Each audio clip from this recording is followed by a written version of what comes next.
I think a lot of people also think that you got to blow your whole life up.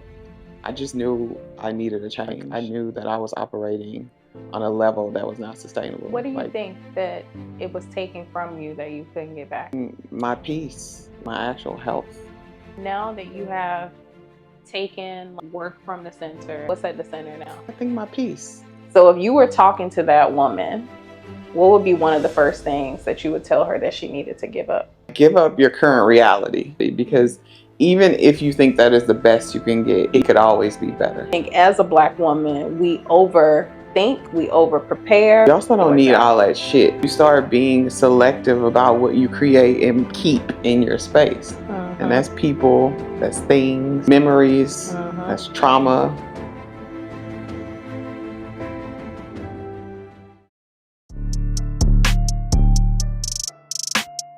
You're watching We Ain't Dying for This, a Black woman's guide to liberation. And I'm your host, Crystle Johnson. We are a community of Black women demanding our collective liberation through radically soft living. Each Thursday, we feature the stories of Black women who have set themselves free from the expectations of others and are choosing to live on their own terms.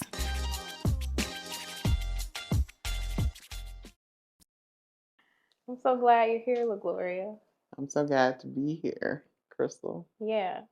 As one of my closest friends in Mérida, I'm really excited to host you on this episode to really talk about your why.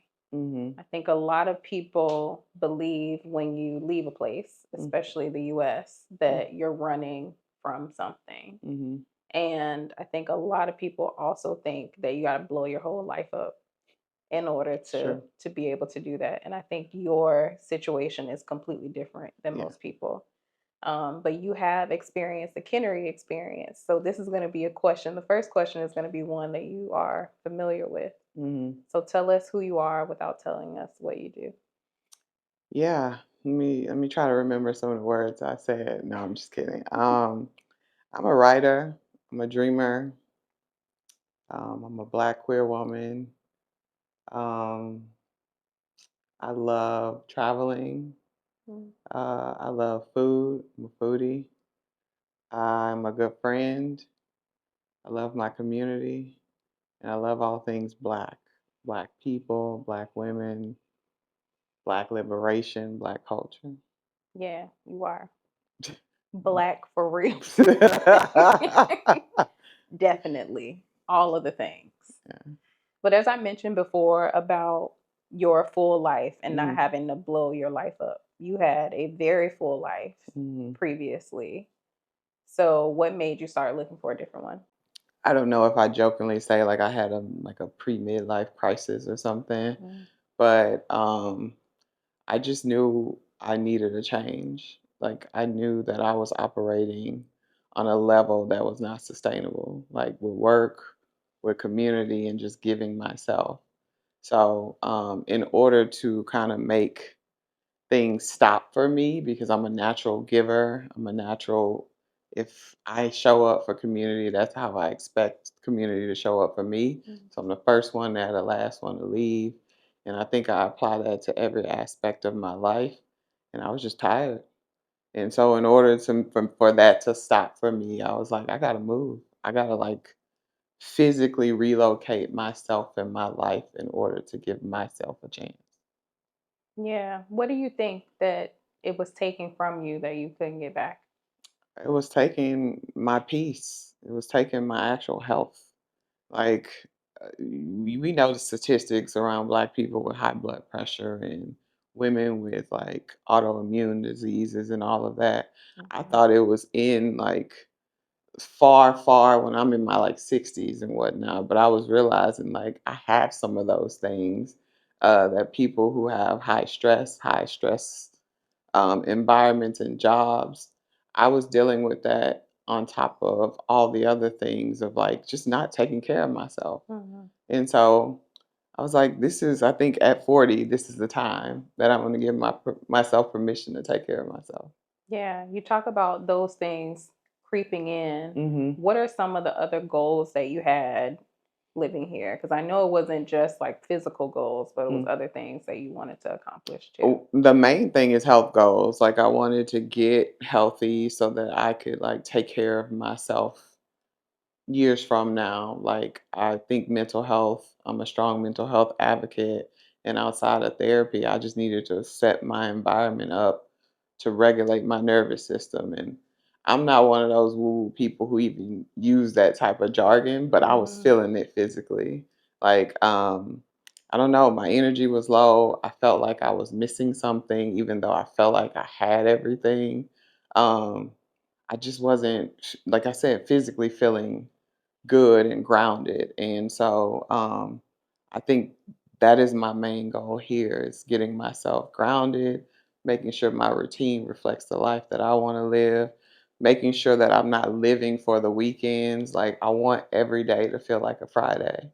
Um, and then I don't know, just like socializing and like finding how I am outside of my community, outside of my work, outside of what I'm known for, I guess, in the States, of what I've been building for years. Like who am I in this next phase of my life? Mm-hmm.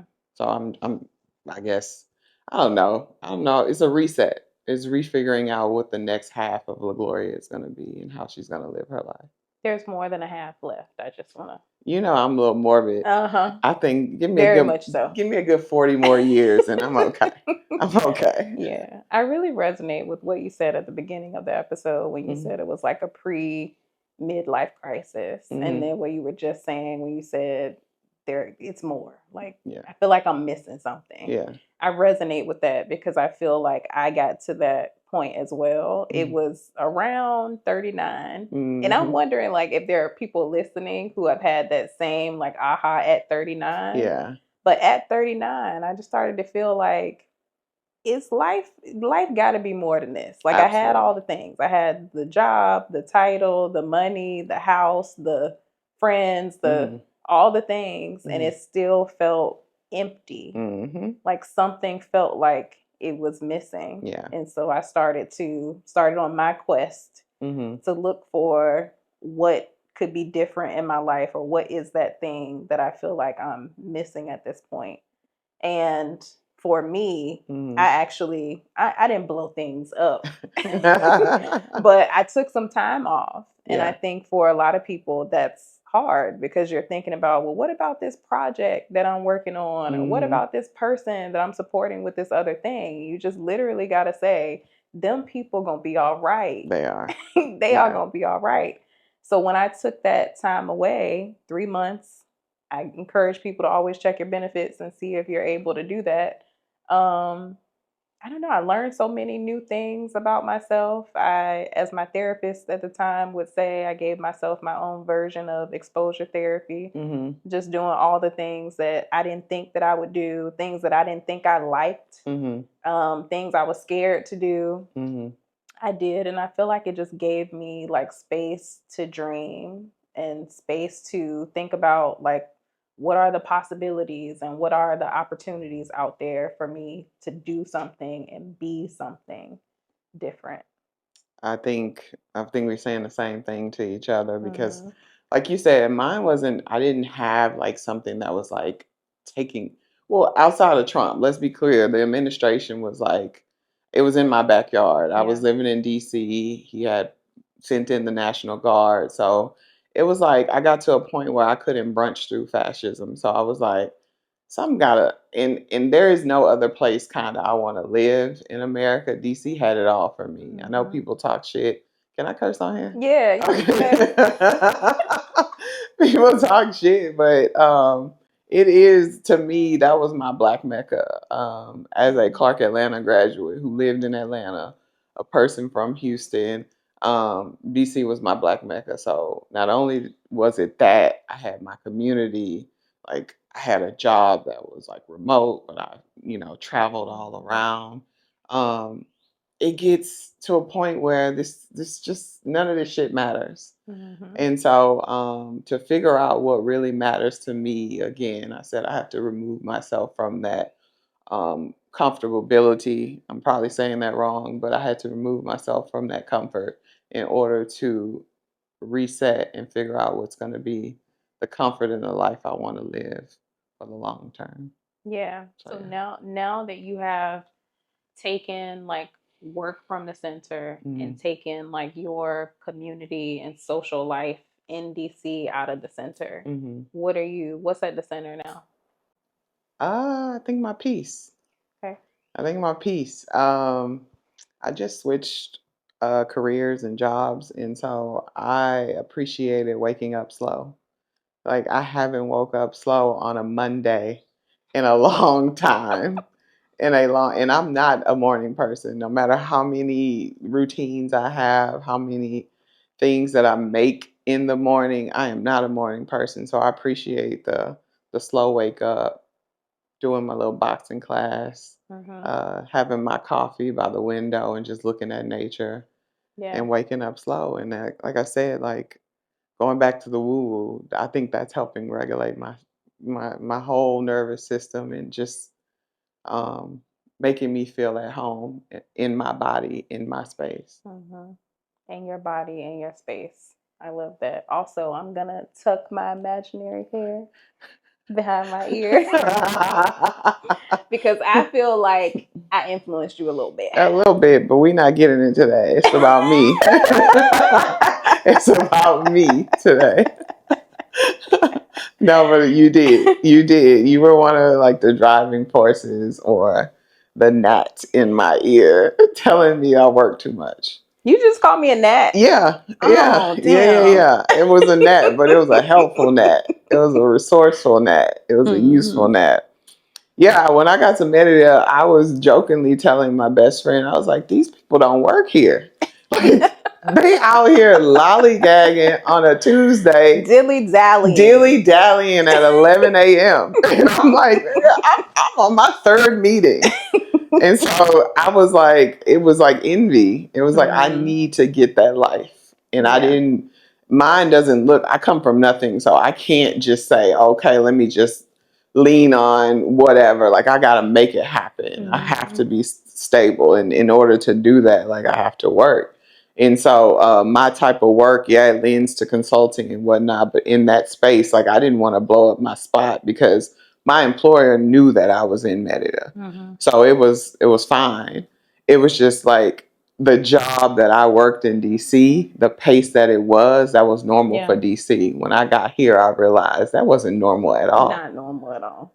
Like, I have no time to dilly-dally. I was in paradise, but on my laptop the entire time.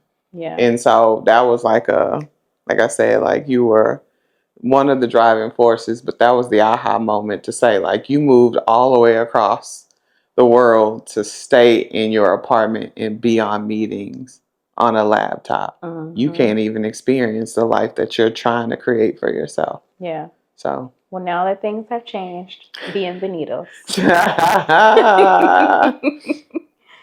But I think that actually leads me to my next question. You've mentioned your job knew that you were in Mérida. Yeah. And I think that that's a question that most people have. They're like, well, how do you live there? Like, what is it that you're doing for work? So you didn't have to blow any of that up. So tell us more about how that worked out. So the conversation started at my other job. I'm not going to plug them because I don't want to. But yeah, we used to do activations at different spots. And I went on the vineyard. We did an activation every year on the vineyard. And I noticed a change in conversation with people who have proximity to wealth. Before Trump administration, they're all saying like, it's capitalism. Nothing's going to change. Everything is going to stay the same. Blase, blase. I went to the vineyard post Trump administration, National Guard and ICE everywhere. He blowing up the spot for everybody. Yeah. Now they're talking about getting passports for their children and getting dual citizenship somewhere else. And I was like, within a year, y'all voices change or your conversation change on how you're going to live in America because of your proximity to your wealth. So to me, in my head, I'm like, nigga, you ain't got no money. You need to figure out how you're going to get this dual citizenship or get out and create a life that is safe for you. So I had already lived abroad before, so I kind of knew the ins and outs, but I wanted to keep my current employer. And so I was already working remotely. I worked for an independent advertising agency that was based in New York. So I was in DC. And so I was doing work fine there. And so I had a conversation with the CEO and I was like, how do you feel if I worked even more remotely? And I think I was doing such a good job that it didn't matter. It didn't matter. It wasn't even like a whole strategy plan. I talked to him straight up. I was going to move with or without his yes. Yeah. And so he valued me in that way, and I moved. I didn't change my hours. Mérida time aligned with Eastern time, so I was just like 1 hour behind. My meeting stayed the same, but again, the work stayed the same. Yeah. Your mindset changes once you get into a place like this. Yeah. And so I just found myself kind of getting unhappy with that. And so I knew I needed to change, but initially everything kind of like unplanted itself and rooted itself in Mérida because I was open with my transition. Yeah. Yeah. So you mentioned that the people here don't work. Other than I'm that, just playing JK, because they're gonna see this. Other than that, what do you think surprised you about like picking your job up and like moving it here? What surprised me, outside of, like I said, I worked extensive hours. Like I thought it was normal. And then like when one day I had to work on Saturday and I was like, what? But it's a carnival going on. Like it was just like, I was like, nah, this can't be my life. Like I started valuing things more than just the dollar or the paycheck or even the productivity. And so, yeah, I think my mindset changed. I think seeing a lot of Black women dilly-dally on a Tuesday at 11 a.m. was like, oh, your priorities fucked up. You need to, rejigger how you thinking about living your life. And that was, like I said, that was just motivation for me to like change some shit. Yeah. You talked to us a little bit about like what good looks like when you wake up in the morning. Mm-hmm. And we talked a little bit about like your full social calendar. Well, we didn't talk about it, but I know you had a full social calendar. I was outside. All the time in DC.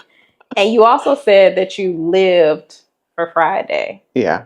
So how does like your social life feel and look different now than it did there? Mérida is not an outside city. So one, you kind of have to rethink how you enjoy outside. I think I'm more like selfish with my time. I'm more selective. You are. I am I will say no in a minute. I think y'all did a good job at building Black community, and anything you want, anything you think you want, they have a fucking event for it. I am not that girl. I am not your audience. Yes. I am a person who likes the vibe to come to you, not like manufactured. So I say no to a lot of things. Yes, you do. And so unless I want to like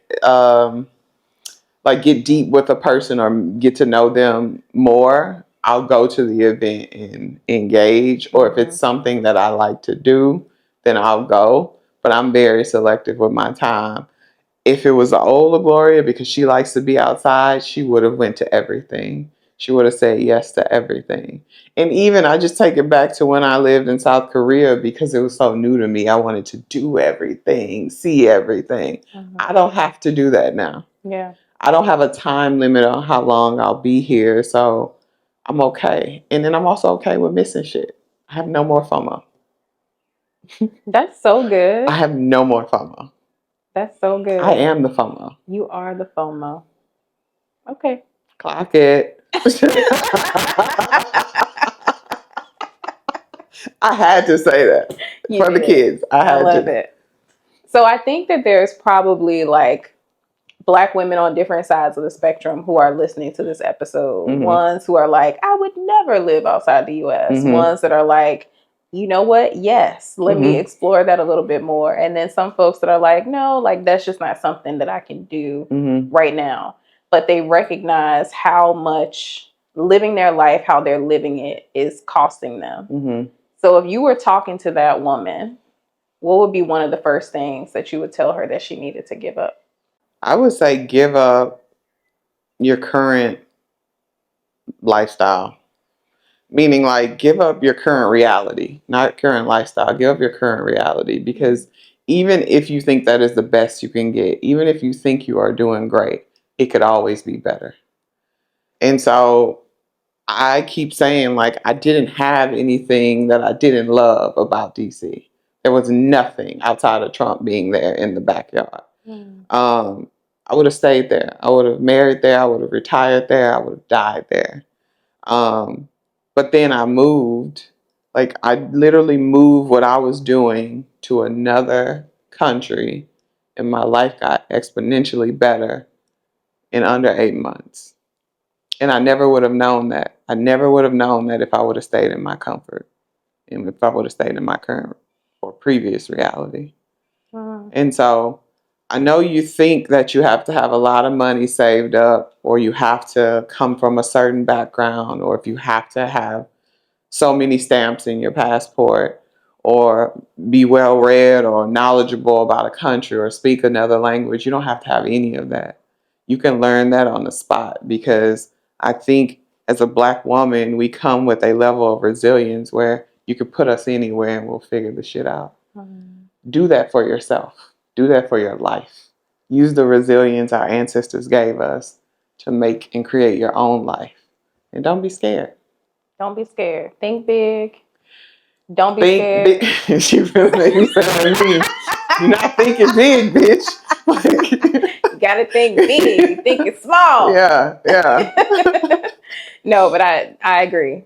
I agree. I'm very much aligned. Much like you, like I came from a family that didn't have a lot of money. I'm adopted. The county that I grew up in had one flashing stoplight. Shout out to Surrey. Shout out Surrey. But yeah, like I feel like I've had to figure out everything on my own my entire life. I would say my entire life has been like trial and error. Just trying some stuff and seeing if it works, and if it doesn't, moving on to the next thing. If it does, okay, how do I keep going? There's nobody that I can call and say, hey, well, I mean, there might be a couple people, but it's not enough for me to just not care about, like to just get up and go. And so I felt like I had to strategize and plan. But what I recognize is that I was a lot more prepared than I thought I was. And I think as a Black woman, we overthink, we over prepare. We are like, I might need 50%, but we like, I need 125% because we just like, we need to make sure we got a backup plan for the backup plan for the backup plans. And yeah, I recognized that I didn't need all of those plans and that everything was fine. You also don't need all that shit. Meaning, like, you don't need all of those material things. That's another lesson I learned being in Mérida. Like, you don't have access to all of those things. You don't even have the space for it. Yeah. And so you start being selective about what you create and keep in your space. And that's people, that's things. Yeah, that's for sure. Memories. That's trauma. That's all that. All of that. Yeah. And I would add that to what you said about your current reality, like giving up things is also important too. Yeah. Because I think what I recognized when I was getting rid of things, that I had way more things than I ever needed, that I bought things that I never looked at again after I bought them, the day after I bought them. I just never looked at them again. But being able to give up those things helped me to be able to give up other things, whether it was people, whether it was the job, whether it was the house, whatever else. It's like, it just makes it easier and easier because those feelings are temporary. Absolutely. So what's next for you, and where can people find you online? What's next for me? I'm going to still keep living for every day and not just my weekend. So I'm still trying to figure out my routine here. Grow to my highest self. That's what the Very woo woo-woo. Yeah, that's what the woo people be saying. And figure out these next 40 years, 40 plus. 40 plus years. Absolutely. Yeah. And have fun doing it. Like Yeah. I love life. I love adventure. I love new things. I love meeting new people. It fills me in a way that if it was absent of my life, I would have a void. So, I'm going to lean into that. Yeah. And you can find me on all the apps, the Facebook, the LinkedIn, the Instagram, the TikToks, at Glow Up. All right, look, glow up, my millennial friend on the TikToks, the Instagrams. I love that so much. But thank you for sitting down with us and sharing more about your story and your journey to Mérida. Thank you for having me, Crystle. Thank you for sitting with us. If anything in this episode landed with you or resonated with you, make sure you hold on to that feeling. Make sure you like and subscribe, because that's the way that stories like these reach the Black women who need them.